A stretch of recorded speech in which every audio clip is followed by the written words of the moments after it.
है। जी sir. Fire pump room कहीं देखे हो? हाँ जी। अच्छा, तो वहाँ पे ऐसे ही पंप लगे होंगे। हाँ जी। किसी भी बिल्डिंग में जाओगे जो बेसमेंट के अंदर पंप हाउस होते हैं वो ऐसे ही पंप हाउस होते हैं। हाँ जी। तो पंप रूम में देखे होंगे जो फायर स्प्रिंकलर सिस्टम है और फायर हाइड्रेंट सिस्टम ये कंबाइंड होता है, मतलब उसका जो आउटलेट राइजर एक ही होता है। दिख रहा है? हाँ जी। ये जो आउटलेट राइजर है, अब जैसे ये पीछे देख रहे हो दीवार, वो फायर टैंक है। वो टैंक ग्राउंड फ्लोर तक ऊपर तक है, पूरा पानी भरा हुआ है। मतलब ये जो पंप है, पंप से ऊपर जो है पानी भरा हुआ है। अब चलो बताओ मुझे, चलो अब इधर खड़ा आ जाओ। ये कौन सी पंप है? Sprinkler jockey pump. ये कौन सी पंप है? Sprinkler main pump. Sprinkler main pump. अच्छा, ये कौन सी पंप है? ये jockey pump, hydrant jockey pump. Hydrant jockey pump. ये कौन सी पंप है? Hydrant main pump. Hydrant main pump. ये कौन सी पंप है? Diesel engine. Diesel engine pump. Diesel engine pump. ठीक है। ठीक है। अब इस बिल्डिंग में sprinkler jockey pump, sprinkler main pump, hydrant jockey pump, hydrant main pump और डीजल इंजन पंप, इन सब का रोल कब और कहाँ होता है और ये सारे पंप, इतने सारे पंप क्यों लगे हैं, इसके बारे में तुमको जानकारी होना चाहिए। ठीक है। अब जैसे ये जो पंप हाउस देख रहे हो, जी सर, पंप हाउस में सारे पंप असेंबल है। पाइपलाइन देख, ध्यान देना कि पंप के बारे में बता रहा हूँ, पाइपलाइन के द्वारा भी ये जो पाइपलाइन आपस में जुड़े हैं इसका भी ध्यान देना, कहाँ पे क्या लगा है, वाल्व लगे हैं, क्यों लगे हैं, समझ जाओगे तो समझ लो कि पंप हाउस के बारे में तुम समझ गए। ठीक है। अब ये क्या है, पंप रूम के बारे में मैं तुमको बता रहा हूँ कि ये जो है हमारा जो पीछे दीवार है ना, जी सर, ये है fire storage water tank. Sir लिखा ना? जी sir. Fire water tank, fire water tank number 1। अब तुमको मैं यहां से दिखा रहा हूं। Fire water tank number 1, fire water tank number 2। ठीक है। अब इन दोनों का मतलब क्या है कि इस पे लिखा है tank number 1 capacity 100 KL। 100 KL, KL का मतलब होता है, KL का किलो लीटर, KL का मतलब किलो लीटर होता है। इसका मतलब है एक KL में 1000 लीटर पानी आता है। कितना आता है? 1 KL में 1000 लीटर पानी आता है। तो 100 KL का मतलब हो गया 1000 गुणा 100, मतलब 1 लाख लीटर पानी एक टैंक के अंदर स्टोरेज है। समझ में आ रहा भाई? जी सर। मतलब 1 लाख लीटर एक टैंक में स्टोरेज है। और दूसरा tank number 2, fire water tank number 2, capacity 100 KL, इसका मतलब 1 लाख लीटर 2 नंबर टैंक में। अब ये दोनों टैंक जो है अलग अलग क्यों है इसके बारे में भी मैं बता रहा हूं। 2 टैंक है, इसको एक ही टैंक 2 लाख लीटर का बनाया जा सकता है, लेकिन ये दोनों अलग अलग क्यों हैं? ये इसलिए अलग अलग है ताकि मेंटेनेंस के दौरान, जैसे टैंक जब हम इसके अंदर पानी भरते हैं हमेशा फुल रहता है, लेकिन साल में एक बार हम इसका मेंटेनेंस करते हैं। मेंटेनेंस मतलब इसकी सफाई करती है, टैंक के अंदर कुछ कचड़े हैं उसको साफ करते हैं, टैंक की भी सफाई होती है, इसका मेंटेनेंस होता है। ठीक है। तो उस दौरान पूरे टैंक को खाली करके अगर हम मेंटेनेंस करेंगे उस दौरान आग लग सकती है। ठीक है, आग लग सकती है। इसलिए 1 lakh litre plus 1 lakh litre अगर हम एक का मेंटेनेंस करेंगे तो उस दौरान दूसरा टैंक में भी पानी अवेलेबल रहेगा। मतलब हम एक का मेंटेनेंस कर रहे हैं, दूसरा उस टाइम जरूरत पड़ने पे, इमरजेंसी पड़ने पे 1 लाख लीटर हमारे पास बैकअप में पानी है। इसलिए दोनों टैंक अलग अलग है। अब ये टैंक क्या होता है, टैंक किस लिए बना है? Fire water tank. ये जो पानी से का इस्तेमाल हम आग बुझाने के लिए करेंगे। किसके लिए करेंगे?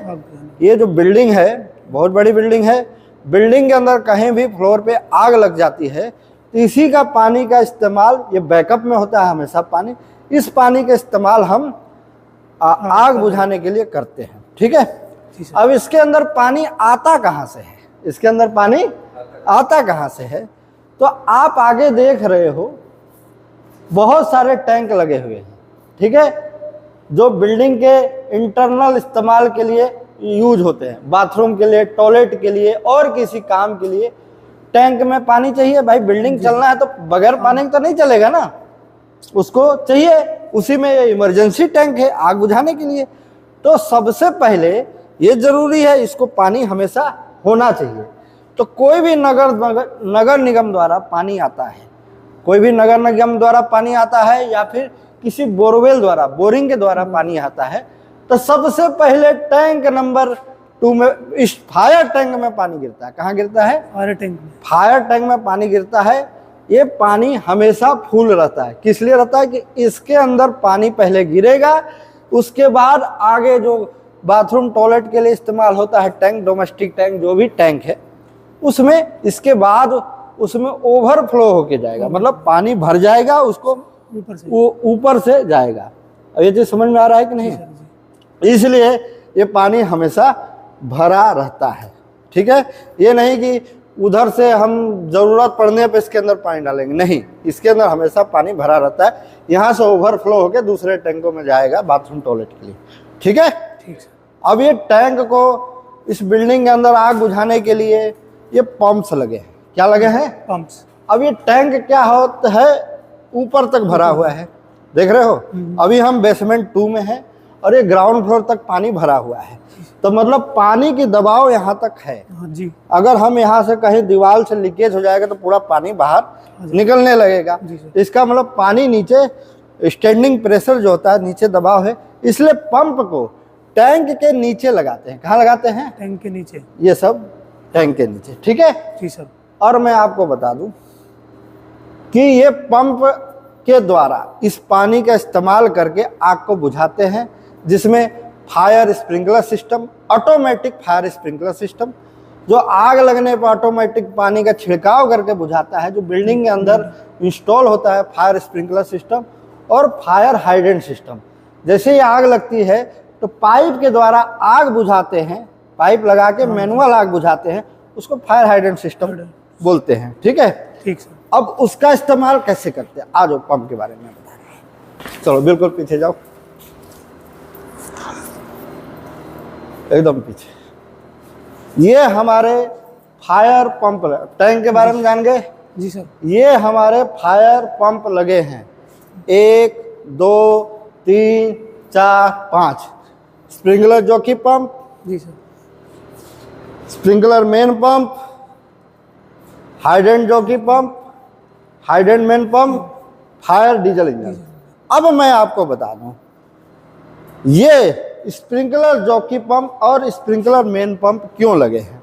ठीक है, जब कभी बिल्डिंग के अंदर आग लग जाती है, ऑटोमेटिक फायर स्प्रिंकलर टूट जाता है और आग बुझाने, मतलब पानी का छिड़काव होने लगता है। किसी भी फ्लोर पे फायर स्प्रिंकलर आपने देखा होगा, उसमें से पानी निकलता है और ऑटोमेटिक उस एरिया की आग को बुझाने लगता है। तो उस पानी की पूर्ति के लिए, उसके अंदर प्रेशर से पानी भरा होता है, उस पानी को, प्रेशर से पानी को भेजने के लिए ये पंप लगे होते हैं। क्या होते हैं? लगे होते। अब क्या होता है मैं आपको बता दूं, ये सारा राइजर देख रहे हो, ये इनलेट राइजर है। ये क्या है? इनलेट पाइप, इसको बोलते हैं सक्शन हाइडर, सक्शन हेडर। क्या बोलते हैं? Suction header. Suction header. ठीक है, ये है डिलीवरी हेडर, उसके ऊपर वाला है डिलीवरी हेडर। मोटा वाला पाइप दिख रहा है, डिलीवरी हेडर है, ये सक्शन हेडर है। अब सक्शन हेडर में चूंकि टैंक ज़्यादा ऊंचाई पे है, ये पानी हमेशा इसके अंदर भरा रहता है नॉर्मल स्टैंडिंग प्रेशर को। अब इस पानी क्या होगा, इस पंप में जाएगा, ऑटोमेटिक ये पंप चलेगा, इस पानी को उठा के डिलीवरी हॉज, डिलीवरी जो आपका हेडर है उसमें स्पीड से भेजेगा। इसका प्रेशर ज़्यादा होता है।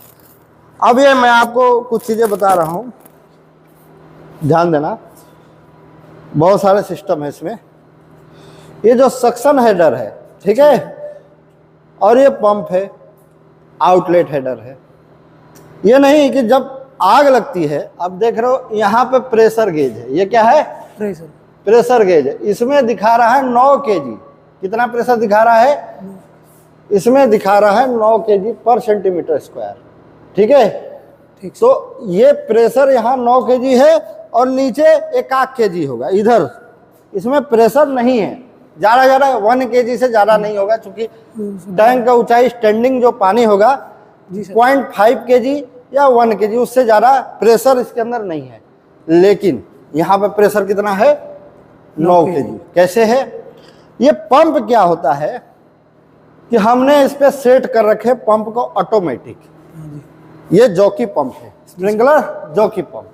हमने इसको क्या सेट कर रखे हैं कि ऑटोमेटिक स्टार्ट होगा 8 kg पे।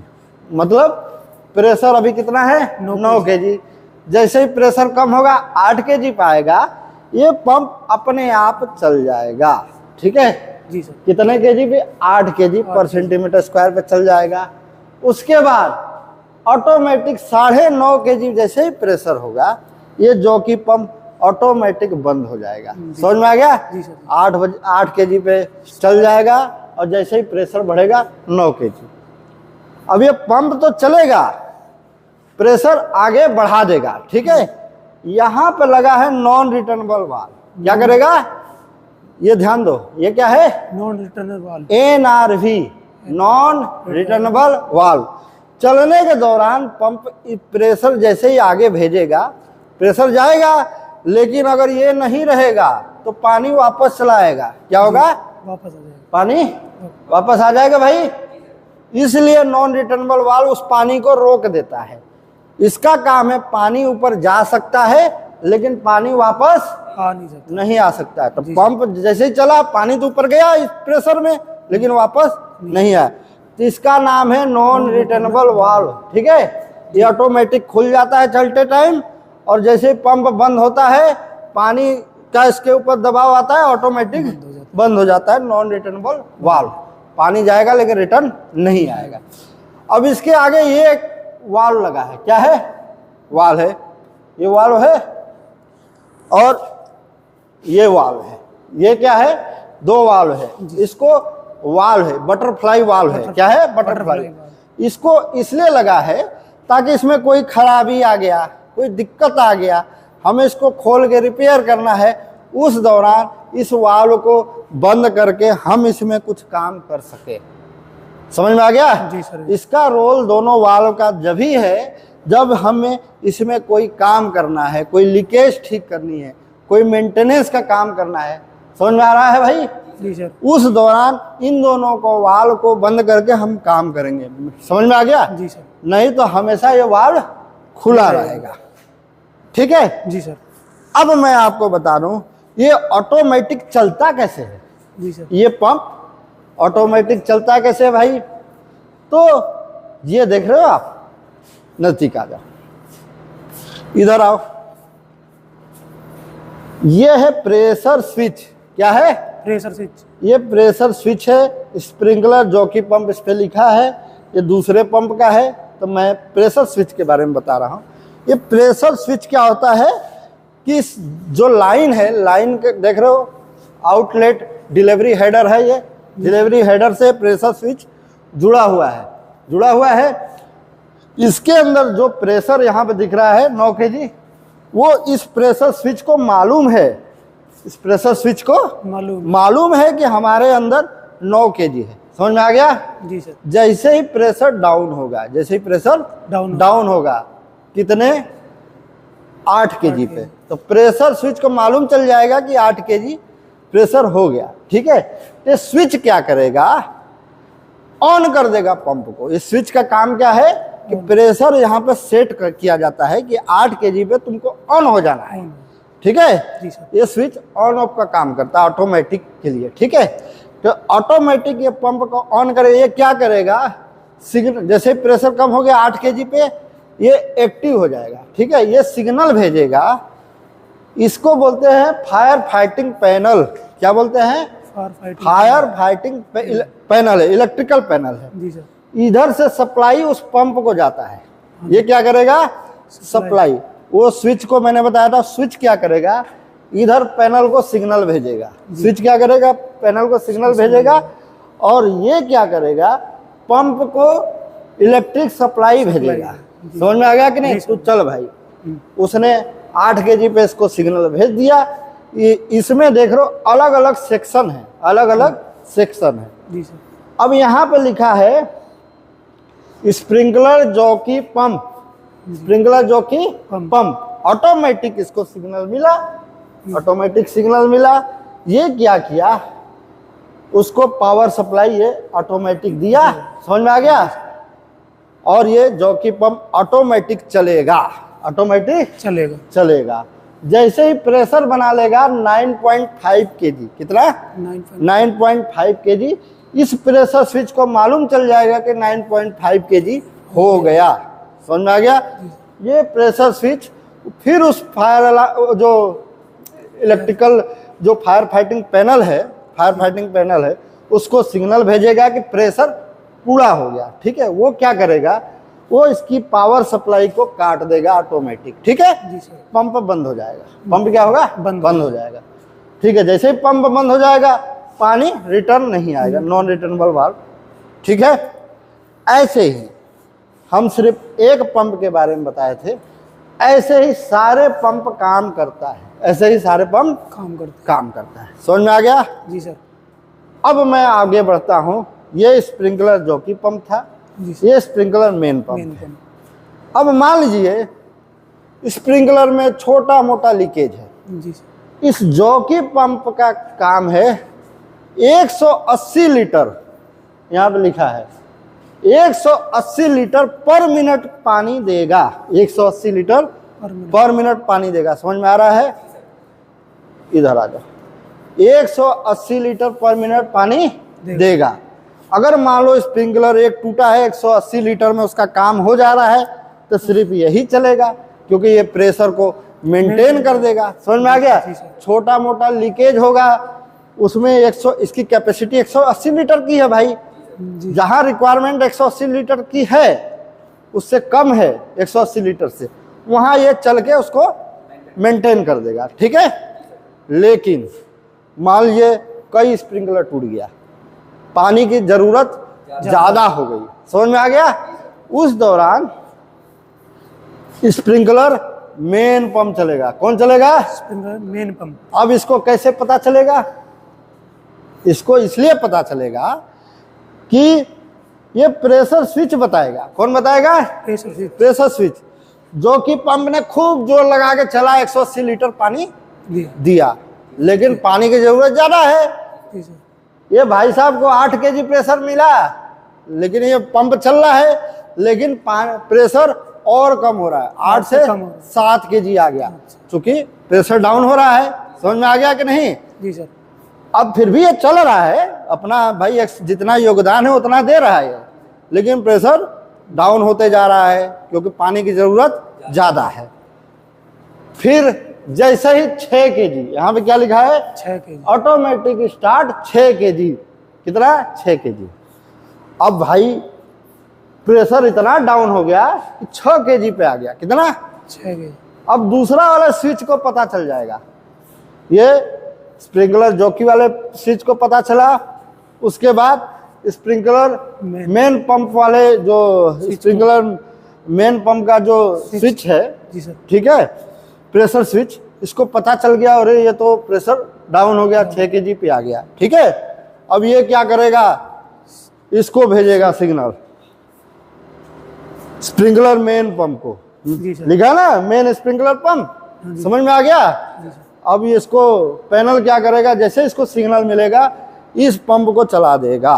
किसको चला देगा? Sprinkler main pump. अब क्या होगा कि ये देगा 2850 लीटर पर मिनट का पानी। कितना? 2850। ये कितना दे रहा था? 180 लीटर। थोड़ा पानी, लेकिन जहां ज्यादा जरूरत है ये चल जाएगा। अब देगा इतना ज्यादा पानी देगा, ठीक है, 2850 लीटर पर मिनट के हिसाब से, कि प्रेशर एकदम तेजी से बढ़ेगा ठीक है। हालांकि यहाँ पे लिखा है ऑटोमेटिक स्टॉप 9.5 kg। क्या लिखा है? क्योंकि इसके अंदर फैसिलिटी है कि 9.5 kg पे ऑटोमेटिक ये बंद हो जाएगा। जी सर। लेकिन कई जगह और अब नए जो बिल्डिंग बन रहे हैं, ठीक है, जी सर। ऑटोमेटिक बंद होने का कोई प्रोविजन नहीं होता है। समझ में आ गया कि नहीं?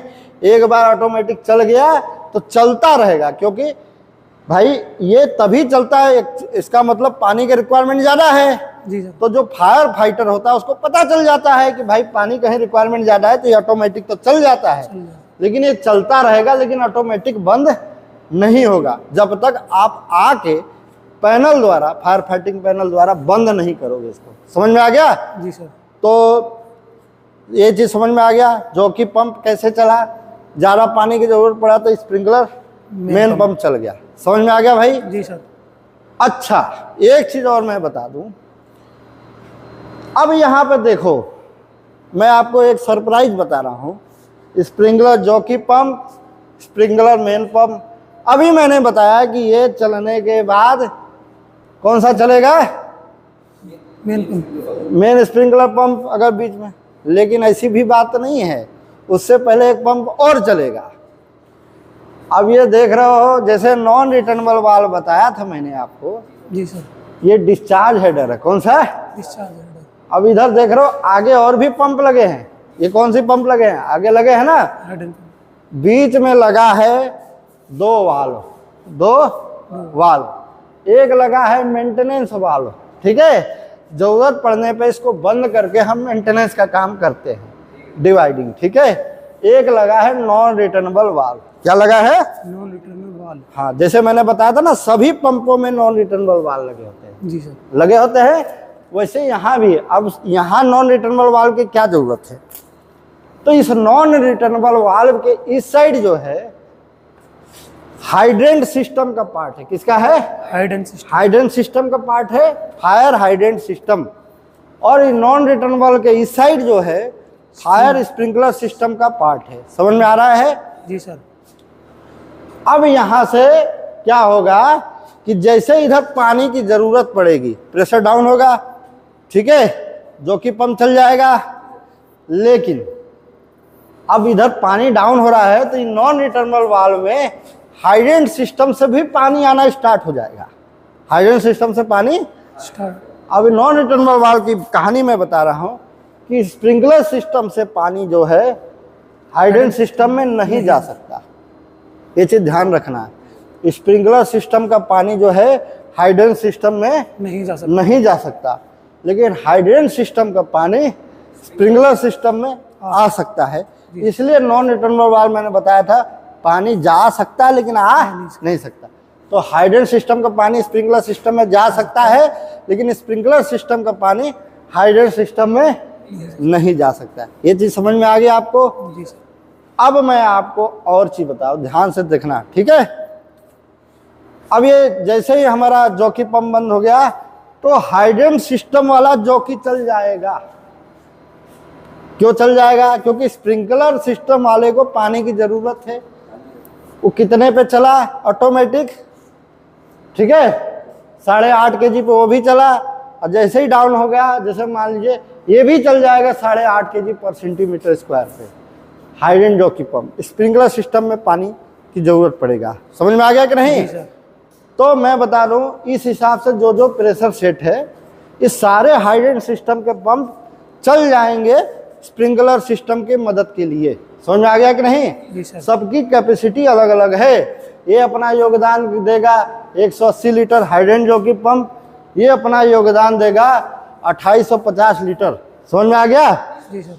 तो स्प्रिंकलर सिस्टम के मदद के लिए सिर्फ यही पंप नहीं है। स्प्रिंकलर सिस्टम सिर्फ अपने 2 पंप के सहारे नहीं है, इनको हाइड्रेंट वाले पंप भी पानी भेजेंगे। समझ में आ गया कि नहीं? जी सर। मान लीजिए पावर सप्लाई कट गई, आग लग गई, बिजली चली गई।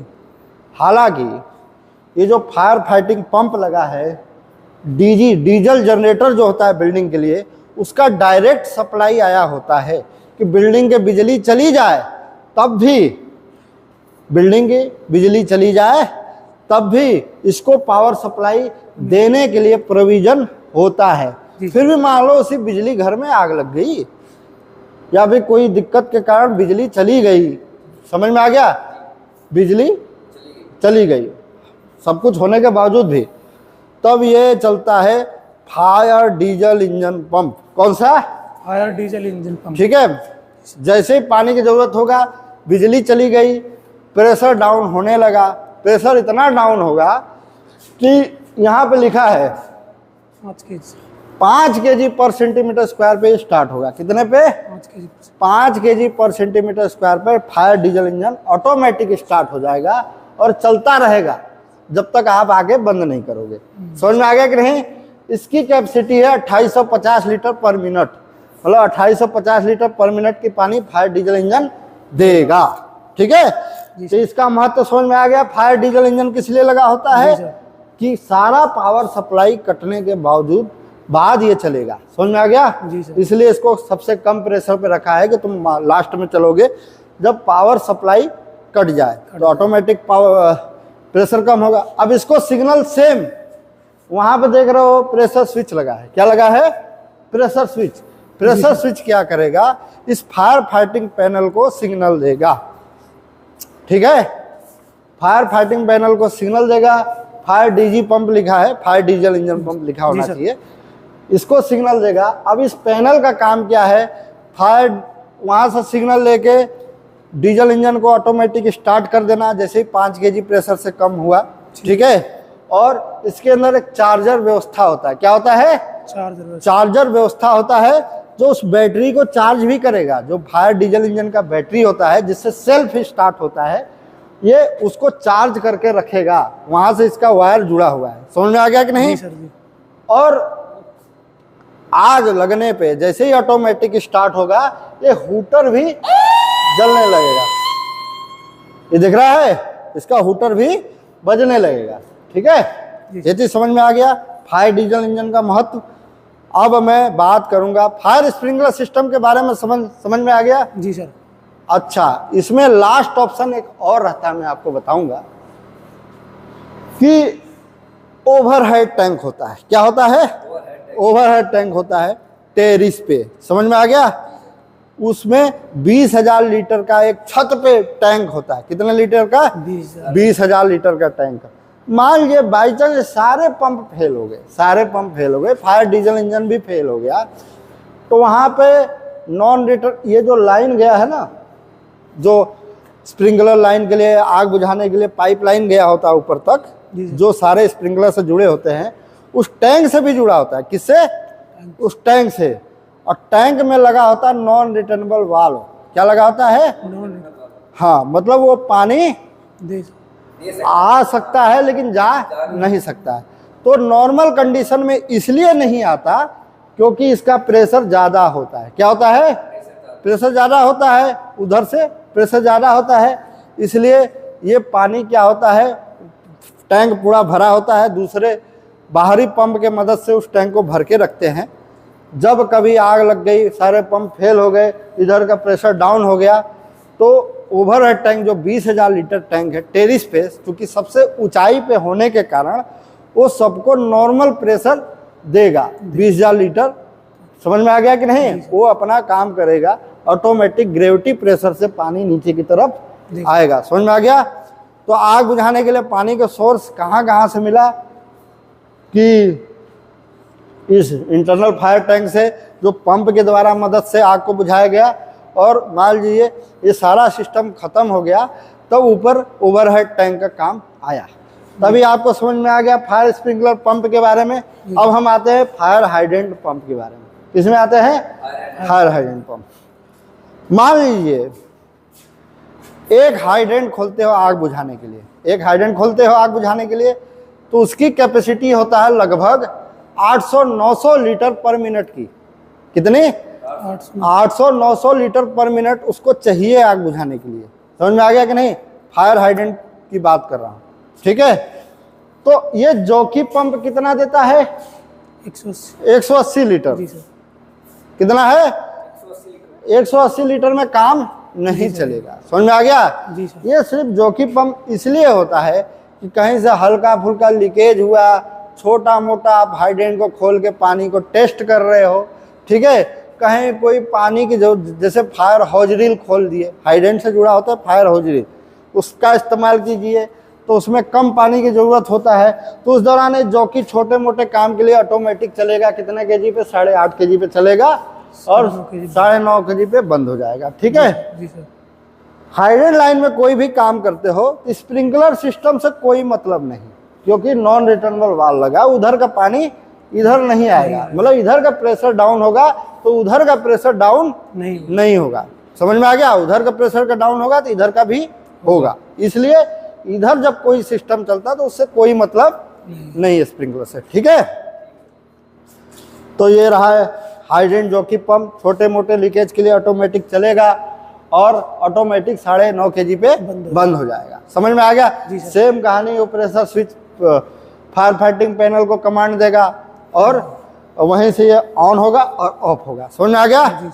ये है fire hydrant main pump, hydrant main pump. दिख रहा है? थोड़ा पीछे हो जाओ, थोड़ा पीछे हो जाओ। ये मेन पंप जो है इसका काम है जैसे आग लग गई, समझ में आ गया? जॉकी पंप कितना देगा? 180 लीटर। आपका हाइडेंट से आग बुझाने में चाहिए 800-900 लीटर पर मिनट, प्रेशर के ऊपर डिपेंड करता है। ठीक है। कम से कम 500-600 लीटर पर मिनट तो चाहिए, उतना तो जॉकी नहीं देगा। समझ में आ गया कि नहीं?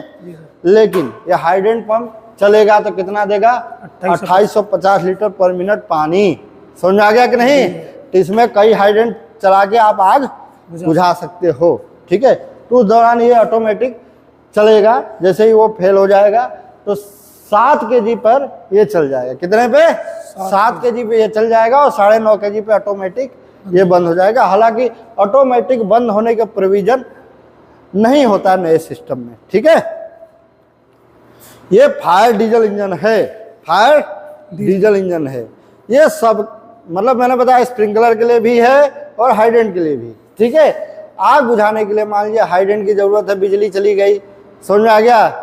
फायर फाइटिंग करे, मान लीजिए स्प्रिंकलर चल रही है, बिजली चली गई, सारे पंप नहीं चले, तो उस दौरान ये फायर डीजल इंजन स्टार्ट हो जाएगा 5 केजी पर सेंटीमीटर स्क्वायर पे और चलता रहेगा जब तक आप बंद नहीं करोगे। समझ में आ गया? तो आशा करता हूँ फायर टैंक क्या होता है और फायर पंप हाउस, ये है फायर फाइटिंग पंप हाउस। मतलब जब भी कहीं, अब देखो ये बिल्डिंग के अंदर पाइपलाइन का जाल है, स्प्रिंकलर के लिए हर कोने कोने पे पाइपलाइन गए हैं। आग लगेगी तो ऑटोमेटिक स्प्रिंकलर टूट जाएगा, पानी का छिड़काव करेगा और आग बुझेगा। हर 15 मीटर के एरिया में, हर 30 मीटर के एरिया में बिल्डिंग के हर कोने कोने में फायर हाइडेंट सिस्टम लगा है आग बुझाने के लिए, फायर हॉजिल सिस्टम लगा है आग बुझाने के लिए। तो उनको पानी का प्रेशर कहाँ से मिलेगा? उनको पानी पाइपलाइन द्वारा से जुड़े होते हैं इस पंप हाउस से। समझ में आ गया? ये सारे पंप हाउस में जितने पंप लगे हैं ये ऑटोमेटिक चलेंगे और आग को बुझाने के लिए पानी प्रोवाइड करेंगे। अब मैं आपको फायर फाइटिंग पैनल के बारे में बता रहा हूँ। यहाँ से जो ऑटोमेटिक पावर सप्लाई होता है वो इनके पास जाता है, समझ में आ गया कि नहीं? लेकिन हम यहाँ से ज़रूरत पड़ने पे मैनुअल भी चला सकते हैं। कैसे चला सकते हैं? मैनुअल मतलब हम उस ऑटोमेटिक सिस्टम को बाईपास कर सकते हैं। अब यहाँ पे देखो, मान लीजिए हाइडेंट जॉकी पंप है, क्या लिखा है? Hydrant jockey pump. इसमें एक सेलेक्टर स्विच होता है, ये रेड कलर का देख रहे हो, ये 1 नंबर, 0 और 2 नंबर है। अब हम इसको 1 नंबर पर सेलेक्ट कर रखे हैं, इसका मतलब ऑटोमेटिक है। 0 पे कर दिए तो ना ऑटोमेटिक है ना मैनुअल है, 2 पे कर दिए तो मैनुअल है, मतलब ऑटोमेटिक ये नहीं चलेगा। अब ये बटन का काम आता है। 1 नंबर पे बटन से कोई लेना देना नहीं है। ठीक है। 0 पे तो खैर ना ऑटोमेटिक चलेगा ना मैनुअल चलेगा, कोई मतलब नहीं है। ठीक है जी सर। अब ये हो गया 2 नंबर मैनुअल। क्या हो गया? हमें मैनुअल चलाना है। ठीक है। तो ये है स्टार्ट और ये है स्टॉप। तो स्टार्ट को दबाएंगे तो पंप चल जाएगा, स्टॉप को चलाएंगे तो बंद हो जाएगा। जैसे स्टार्ट को हमने दबा दिया, पंप हमारे चल गए, स्टॉप को दबाया तो बंद हो गए। ये है ठीक है, इसकी फंक्शन समझ में आ गया। जी सर। बाकी टेक्निकल चीज़ें हैं, जब चलेगा तो इसमें कितना करंट ले रहा है तो इसको एम्पियर मीटर बोलते हैं। समझ में आ गया कि नहीं। और ये अलग अलग फेस के लिए सिलेक्टर स्विच है, ये ऑटोमेटिक उसके लिए है, मैनुअल के लिए ये जो है सिलेक्टर स्विच है। जैसे बी है, वाई है, आर है, मतलब ब्लू कलर के वायर जो है उससे कितना करंट ले रहा है, रेड कलर की वायर में, मतलब ये 3 फेस से चलते हैं ना, तो तीनों फेस का अलग अलग है, रेड है, येलो है, ब्लू है, ठीक है। जी। इसका करंट नापने के लिए मैंने मान लीजिए स्टार्ट कर दिया, इसका करंट चल रहा है, दिख रहा करंट। अब इस पर सेलेक्ट किया, इसका करंट अलग है, इस पर सेलेक्ट किया, तो सबका ये टेक्निकल जो इंजीनियर होते हैं वो मोटर का ध्यान देने के लिए कि हमारी मोटर जिस कैपेसिटी के उतना करंट ले रहा है कि ज़्यादा तो नहीं ले रहा है, जी सर। ज़्यादा लेगा तो यहाँ से ट्रिप कर जाएगा, बंद हो जाएगा, उसको देखने के लिए ये एम्पियर मीटर लगे हुए हैं, ठीक है। आशा करता हूँ कि फायर पंप हाउस के बारे में आप समझ गए होंगे और ये फायर फाइटिंग पैनल का रोल क्या है और सभी पंपों का नाम क्या क्या है और ये सारे इतने पंप क्यों लगे होते हैं, फायर डीजल इंजन पंप का क्या रोल होता है, समझ में आ गया कि नहीं। जी सर। एक ऑप्शन और होता है, इस जो जितने भी स्प्रिंकलर होते हैं,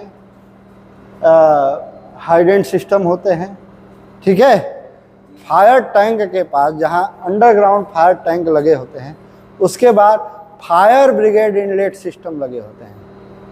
फायर ब्रिगेड इनलेट सिस्टम, समझ में आ गया कि नहीं। जी सर। उसमें क्या होता है, मान लीजिए सभी पंप फेल हो गए, सारा कुछ फेल हो गया, डीजल इंजन भी फेल हो गया, तो फायर ब्रिगेड की गाड़ी आएगी, टैंक से पानी को लेगी या अपने साथ लेकर आएगी। फायर ब्रिगेड इनलेट क्या होता है, इसी पाइपलाइन से जुड़ा होता है, वो अपना पंप का इस्तेमाल करते हुए, जो उसके अंदर पंप लगाते हैं फायर इंजन का, फायर टैंक से पानी को लेगा और इस पाइपलाइन में एक कपलिंग होता है, उसमें अपना हॉज पाइप लगा देगा और वो अपना इंजन स्टार्ट कर देगा फायर ब्रिगेड की गाड़ी।